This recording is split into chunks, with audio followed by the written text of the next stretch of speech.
ఎక్కడి నుంచి? అంటే ప్రస్తుతానికైతే గుజరాత్ లో ఉన్నా, అసలైతే విజయవాడ. పాట పాడు. పాట అంటే ఇంత సింగర్ కాదక్క, ఏదో డాన్స్ అయితే వేయగలను కానీ సింగింగ్ రాదు. ఇప్పుడు ఇందులో డాన్స్ వేసి చూపించలేదు కదా, సో పాట పాడు. డైలాగ్ ఏదన్నా చెప్తాక. సరే చెప్పు. నాకు కొంచెం తిక్కుంది, దానికో లెక్క ఉంది.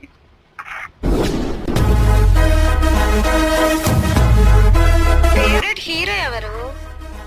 పవర్ స్టార్ అక్క, పవన్ కళ్యాణ్. పార్టీనే అన్నమాట. Gentlemen, boys and girls and all the fans, here comes the Power King, and we call him Gabbar Singh.